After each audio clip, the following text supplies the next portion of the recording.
once you are able to build a brand for yourself around being a results-oriented individual, irrespective of the industry or the role that you're playing, you'll be well sought after.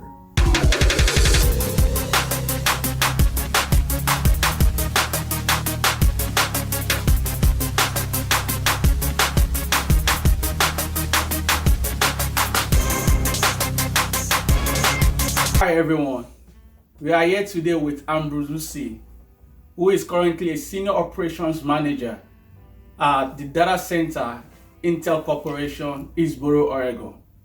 We are here today to learn from his success stories. Hi Ambrose. Hi Yemi. How are you doing today? Doing very well. Very well. Great to be here. Yeah, good. You know, when I looked at your profile and saw all those accomplishments you've got, I was like, wow. That this is good, that a lot of people need to learn, from these success stories of yours and all these great accomplishments. You must have put a lot of time, you must have really had a burning desire, to achieve all these things, But can you please quickly give us a quick educational and professional background of yourself? Yeah, sure. Thanks, Yemi. So I started off with my first degree in industrial chemistry, and that was back at the University of Ilorin in Nigeria, Kwara State. And upon graduation, I joined the banking industry and spent a couple of years there becoming a branch business manager before relocating to the United States.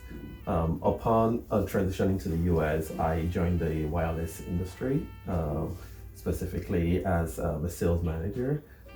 And after about a year or so, I decided to go back to business school, so to go get my MBA, and went to the top school of business at Dartmouth, and obtained my MBA. Thereafter, I moved over and joined Intel in operations finance, and that's where I've been for the last 8 years or so, before making the transition over to the engineering operations, where I'm currently, as you mentioned, a senior operations manager.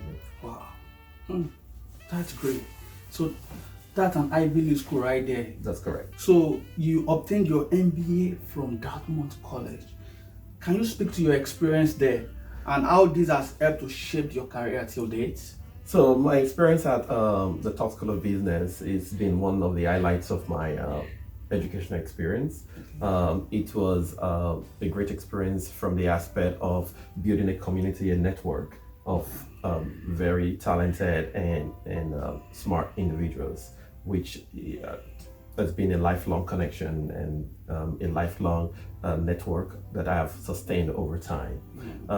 But being able to be in such an environment and a community where you have been able to be exposed to a vast array of people from different backgrounds gives you an opportunity to build a network of individuals that will remain as trusted network or comrades over a long period of time. And that's critical to my experience to date, because today, as I aspire to be better in my professional growth and journey, I find myself always drawing from the vast experience that this network provides.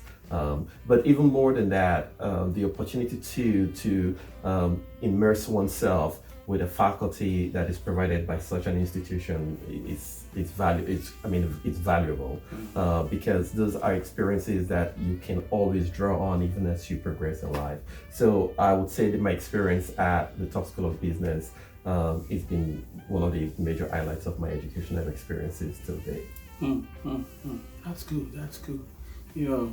And I can imagine how much you actually paid, to go to an Ivy League school. It does cost quite a lot. Wow, that's a lot of money. But then the return on investment on such education is quite on the positive side. It does pay for itself. Being someone in finance, the net present value calculation or the ROI calculation of such investment, it's a no-brainer, really. Nice. So I see you actually moved from a technical field. You did industrial chemistry, and then got a job in the banking industry, and then became a sales manager. This is great. it's pretty much like a shift, right? Yeah. So can you speak about that career path and what led you to the role you are in right now? Because you are a senior business operations That's right. manager right Yes, now. yes. So can you speak about that? Sure. So I have been privileged to have a vast array of experiences, both across industry and across geographies, in the course of my career over time. So like you did mention, straight out of college, I joined the banking industry as a sales manager and quickly rose up to be a branch manager with the bank. And for me, it's all about being result oriented, customer obsessed. And that has always been my passion, right? And so my thing about the transition has always been being able to be the one that gets things done. Once you are able to build a brand for yourself around being a results-oriented individual, irrespective of the industry or the role that you're playing, you'll be well sought after. And so in those transitions that I've made from the banking industry to the wireless industry and currently in the technology space, where I started off as in finance and making the transition to operations, the one key thing that has cut across all of these is I've been sought after because I've been seen as someone who gets things done. And so being that result-oriented individual tends to allow you to play within or across multiple roles or within even industries. But also beyond that, being able to understand your various stakeholders is critical to being able to get your agenda carried out. And so as I've gone across the industries and across different roles, the one thing that has helped me to make these transitions is being able to identify the specific stakeholders that I have to appeal to and making sure that I am an effective communicator to each of them. So that brings me to the third thing, which is being an effective communicator. You must be able to distill complex business problems into simple analyses that can be understood by your audience. And once that's being able to be achieved, it really doesn't matter what role or industry that you're in.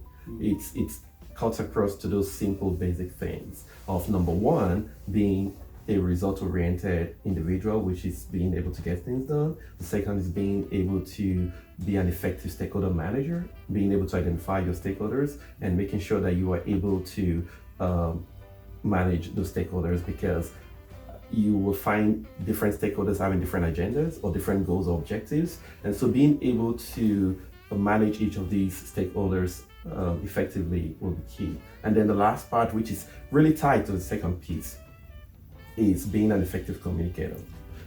Because at the end of the day, what everyone is seeking for is that you are able to clearly articulate what the problem statement is and what the path to solving those problems are, and being able to address that to those who are concerned.